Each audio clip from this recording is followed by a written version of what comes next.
The weather is finally warming up and the snow is receding. So we were working like crazy on the shop trying to get it all wrapped up before the snow's all gone. And at the same time, monitor the snow melt and runoff water to make sure that it's flowing where it needs to and stays in place. I really don't know what she's looking for. I'm pretty sure she's looking for the freezer. Today, my goal is to get as much done as possible. That's actually my everyday goal. However, you're going to see that I'm going to work on this seam between the sheetrock and the plywood. And what I'm going to do is I'm just going to make it even because Mark is going to put trim that will go flat. So my goal is to float out the mud to where the trim sits flat on the wall. So I'm going to use a 10-inch knife. And what I'm going to do is I'm going to give a swoop here, a swoop there, and a middle. So, and I'm going to try to keep it as clean as possible so he can, when the trim sits, it'll sit nice and even. My task for the day, however, was to go out and try to get on top of the snow melt and spring runoff flows. That meant I needed to go do a little bit of fixing in some ruts that had already established, find the problem areas where the water is coming away from any channels or ditches and starting to fan out into the road, and then make whatever corrections are necessary to keep that water channeled and flowing down the paths that I want it to keep in. I also needed to take time today to do a little bit of rearranging up here in front of the barn. It's beginning to get a little bit crowded as some of these projects have come and gone. I'm going to move the flatbed trailer over to the side of the shop and out of the way. I also want to get the pressure washer trailer moved over there next to the hydrant so that it can be readily accessible. I think our mud season is going to be pretty long this year. Both of these tasks are the type that should be a simple, quick task, but they each have some small hurdle in front of them before you can do the actual task. In order to do the trailer, I've got to dig out the spot in the snow first. In order to move the power washer, I've got to first fix the tire.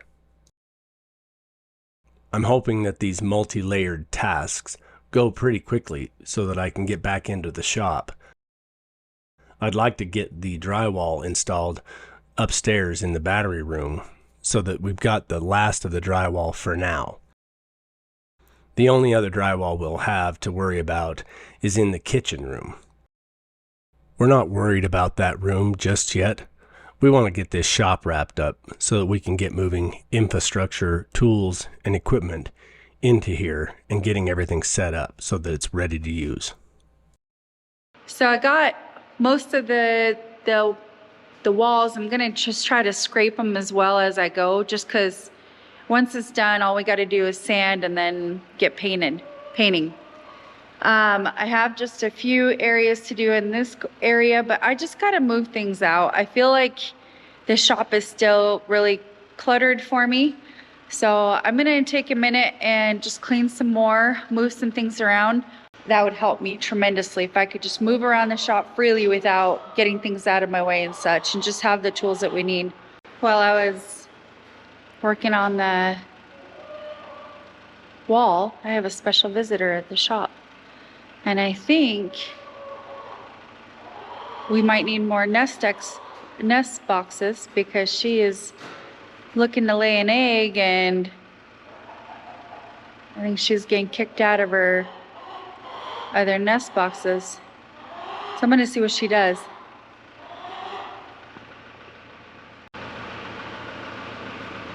Hey there, miss.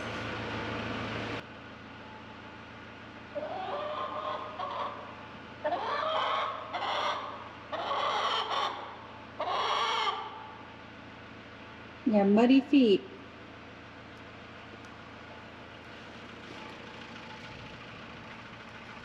I think she's looking to lay an egg.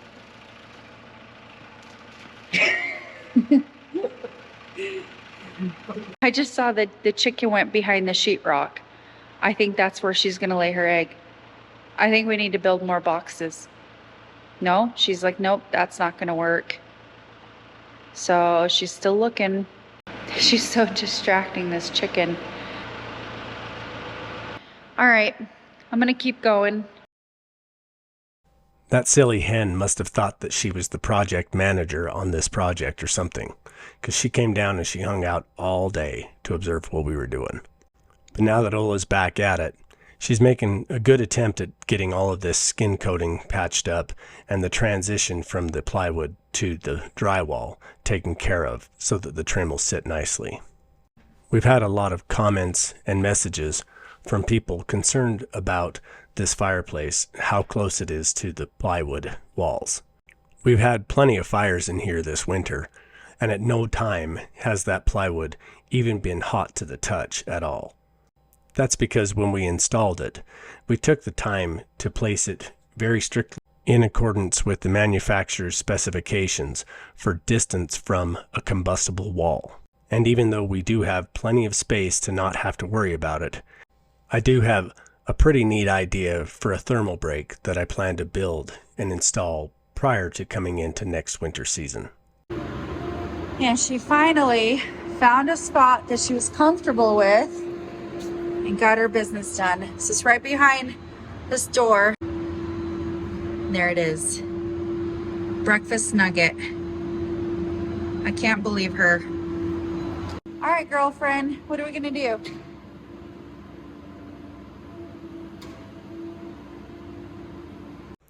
Well, the first space that I needed to address was some of this mud channeling off of the road that goes up to the chicken coop.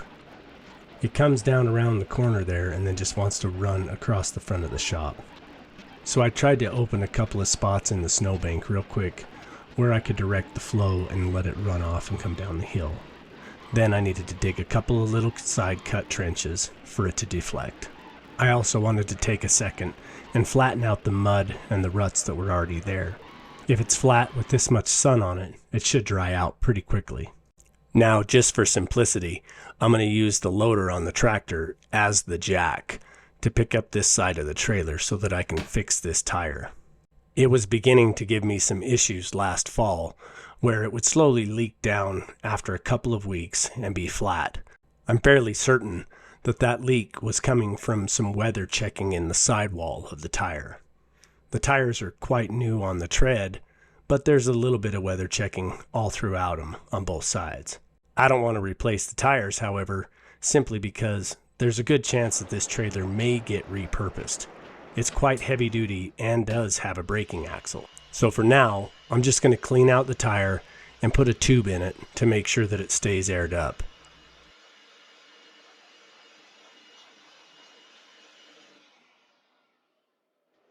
I could have taken the tire off of the trailer and taken it into town to the tire shop and had them put a tube in it. But when I dragged the trailer up here, that actually broke the beads loose on the wheel and caused one side to start coming off of the wheel. So it wasn't too big of a deal for me to be able to get the rest of the bead pulled off of the tire so that I could stuff the tube in it. Once I got it all cleaned out and the tube put in, then I just had the task of getting the tire put back onto the wheel. Because it's still mounted to the trailer, that wasn't going to be that difficult of a task. All I needed to do is get the tire positioned so that I could get the bead started, and then I locked a pair of vice grips onto the bead of the wheel. That way it's going to hold the tire in place. Once that's done, all I got to do is carefully bar the bead over the wheel with a pry bar. When I say carefully, I mean carefully about the tube. I got to make sure that as I pry this over, that I don't grab a hold of that tube with the tip of the pry bar and pinch the tube. That's the easiest way to punch a hole in a brand new tube. It happens all the time, and that's why tire irons are rounded on the ends, just to help minimize that. Even though that's the case, it still happens pretty easily. So once I got the tube back in, I just needed to air it up. Now because it's a tube inside a tubeless tire, I got to make sure that as I air it up in stages. I've got to allow an opportunity for the air that's trapped between the tube and the tire to escape. Otherwise what happens is you inflate it and you get it all in place, and then that air that's trapped leaks down, and then you think you got a low tire again. When really it was just that same trapped air escaping from the same hole that's in the tire. So by inflating it in stages, I can allow for that air to escape and then I shouldn't have to worry about it again. Now I needed to move on down my roads and start looking at the ruts and see what I can do to knock them down. It's a dry, warm, sunny day, so the little bit of high edges and ridges in those ruts that have developed over the last few days should easily be able to knock in and flatten out, and they'll dry out as things go on. When I got down here to the bottom of our driveway, there was a big spot here where the water was fanning out across the driveway and starting to cause a lot of issues for us. So what I had to do is come into the side bank here where the snow had been piled up and built up over the season, and dig it away and break loose the ice layer that's underneath it. That allowed it to open up to the channel that normally flows right there. And with that channel exposed, I could use the bucket to sit into the channel and wiggle it back and forth to open up the trench and allow it to flow out. Once I did that, then I just wanted to flatten out the tire ruts that had happened into all this wet, soggy stuff. There's pretty good gravel in there, so it should flow and dry out just fine. Then just one more walk through the trench to make sure that it was flowing open. Once I had my space all cleared up good, I came down to where it had been entering into the road and cleaned up a few ruts there, and then went down the road a little bit farther, just to make sure if there was anything else that needed to be addressed from all that runoff coming off the roads. Everything really looked pretty good, so I didn't bother wasting my time with any more of that. I just made my way back to the shop. I know it seems strange that I'm going in reverse, but what that's allowing me to do is to hold the bucket against the ground and knock down any other tire ruts as I make my way all the way up. Once I got back up here to the shop, I had to walk through the areas that I had dug as trenches, just to make sure that they were flowing and not coming out into the road still.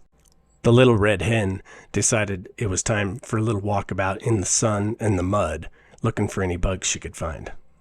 While she did that, I needed to back up to the power washer to get it moved.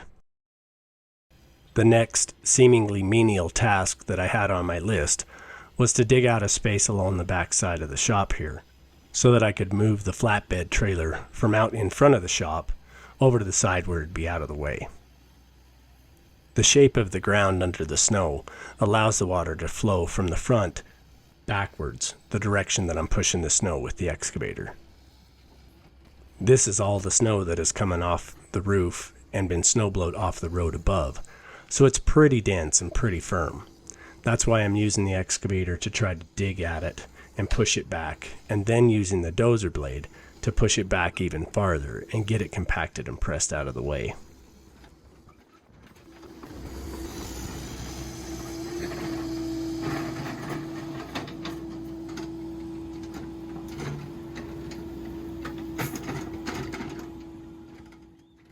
This side of my path that's on the uphill edge is starting to get the snow built up underneath my track and compacted, so it's putting me at a pretty heavy slope from one side to the other. That's why I reach out with the bucket and dig only on that one side where my track is going to sit. I want to lower that side several inches and get me sitting flat again. Then when I can come back across it with the dozer blade, it'll push out and be a lot flatter.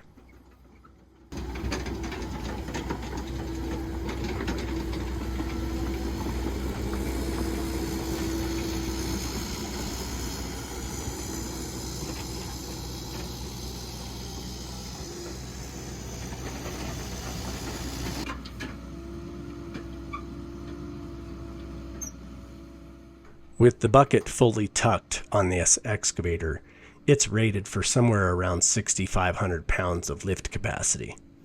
I know that this trailer weighs somewhere right around 6,000 pounds, so when it's close to me, I can just about pick it right up just fine. But it's such a long, awkward thing that I have to just kind of work with it. Now I could go through the effort of trying to connect it to the tractor and move it around with the loader or something like that. However, all that's going to do in front of the shop is create giant ruts that are just deep and won't go away. So really, this is my best option for getting the trailer moved out of the way and doing the least amount of damage to the road surface and the parking area.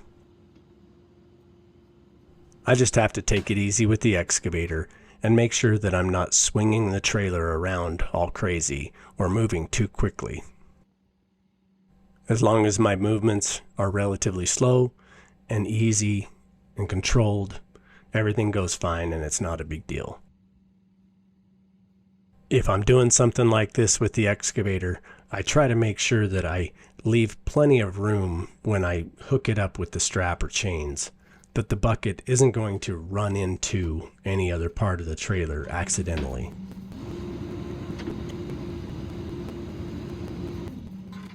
In this particular situation, I make sure and wrap the chain all the way around the frame rail, one full circle before connecting back to the chain. That creates a choke point on the chain so that it kind of cinches up around the frame rail and helps keep it from just sliding up the frame rail as I try to move it backwards. It may look like the bucket is coming really close to the spare tire, but actually there's about a foot and a half distance between them as I'm pushing it back like that. I won't have any need to use this trailer for at least a month or two, so having it over here out of the way is going to be just fine for now. If I were to try to take it anywhere else on the property to put it away, I would just end up causing major damage to the road surfaces. Fit like a glove. I need to get into this corner right over here. I'm gonna have Mark help me move all of it, and I'm gonna get in there and just start working. So I'm gonna just get all this done. And then the next thing, so the big question is are you gonna want a second skim coat? I don't think so. The whole point of putting the first layer of skim coat was really for little pouches like this where there's a little knot that's missing, just to kind of fill those in, float out these little grain imperfections and stuff. Yeah. Just a little bit, and more or less just prepare the surface to take primer and paint really well. So I can't imagine that it'll need 2 coats. Even like right here, like this corner, I don't want to mess with putting like some kind of a corner trim or bead or anything like that. I think I just float that out with the mud to fill it and sand it, shape it, and call it done, you know? Yeah.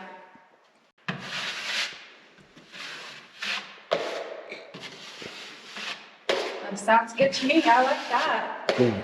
Because I don't have to do as much. Yeah. Yeah.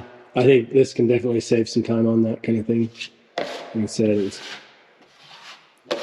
my only real intention is to kind of just even it out, make it a little nicer for paint. One of the things about feeling burned out is you can't take the time to feel sorry for yourself. Yeah. You gotta get moving. There's no time to go, I just don't want to do it. You know, there's just no time for that. Yeah. Especially now that the snow is melting really fast. Like, and then we got the paint and we got the trim. It's one of those like, gotta just get going. Well, and as soon as we can get up everywhere, we need to make a list of everything we need to do. And I'm not dreading it, I'm excited about it, but I'm also like, man, we got a lot to do. It's gonna be a big list. But the list also needs to be like, is this in the next 5 years or now? Right. There's definitely projects on that list that are going to be like, this needs to happen before winter next time. Oh my gosh, look at my muddy boots. I can't be up there like that. Look at that. Wash them off. That's gross. That's awful. Okay, I'm going to get started on the drywall upstairs. Sweet. Yeah. Gotta go get the boys here in like half hour or something like that. But. Maybe Logan can take the chicken back when she decides to go back. I don't know. She was just here, so. That's so freaking cute. I love it. I thought it was like the neatest thing having her around. She's gonna come checking out on projects and making sure we're staying on task. An egg. Look, she's just basking in the sun. What a weird chicken. Found yourself a nice warm spot. Yeah, she did. That's funny. All right, I'm gonna get started putting some of the drywall in here. And I first got to put a couple of stickers behind this end of this wall in the corner. I've already got them in over there. And then I'll just start. I'm gonna start here, go across. I think it's 3.5 sheets across here, and then over there is like a little over 1.5. And then this side, I think I had 10 footers to lay down on the side. I measured and marked where that box should be on this wall, and then I cut a small hole inside the square that I drew. Turns out I had the wrong side of the stud, so then I had to measure it, mark it again, and recut it. I'm going to have to apologize to my wife for putting that hole in the wrong spot and giving her one more spot to patch. The rest of these sheets all went up just fine, and I really didn't have any issue putting them together. I was kind of hoping that I would be able to get this wall done and then be able to move on to the 2 side walls, but there was still one more task that needed my attention tonight before the day was over. Yeah, that's the one I was telling you about. So, Okay. the plug is here somewhere. Don't worry about it. You can stick it in there, or you can just... I'm gonna probably mesh it. The reason is because I have to make this all pretty anyway, so I might as well just put mesh in it. Okay. Okay. Another sheetrock project, I guess. Yeah. It looks bigger all of a sudden. It's usually what happens when you put drywall on. The room looks Yeah, bigger. looks all of a sudden. This room looks huge. Yeah. It looks awesome in here. Inside. One wall is done, at least. Yeah. Not much, but we got a bunch of other stuff done today, too, so. Got a lot of stuff done today. It's all like petty, like not huge projects, but they feel huge, and I don't. Yeah, they're the kind of projects that aren't huge projects, but they prevent huge projects from happening because they got to get these little tedious things done. Yeah. So. All of this wall is complete. That one where the sheetrock is not, and by the fireplace. Oh, you need a skinny knife. A skinny knife to finish that, and then that corner. And then I'm gonna be done, but my hand is starting to cramp up, so I'm kind of like. Okay, well, let's get it. I'll move things around, get things shut down, and you can get your stuff, your tools cleaned up, and we'll call it a night. Okay. One last thing I needed to do before the night was over, and that was to spray off all of these tire chains to get all the mud out of them. That way they could dry overnight and be put away for the season.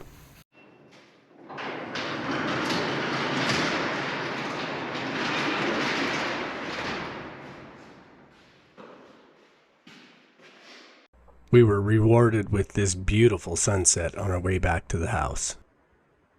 It was a very full and productive day. We got a lot of things accomplished and good preparations for the next steps to happen. We're getting real anxious to get primer and paint on those walls so we can get our tools and equipment moved in and start setting up that shop so that we can have it to be productive this summer.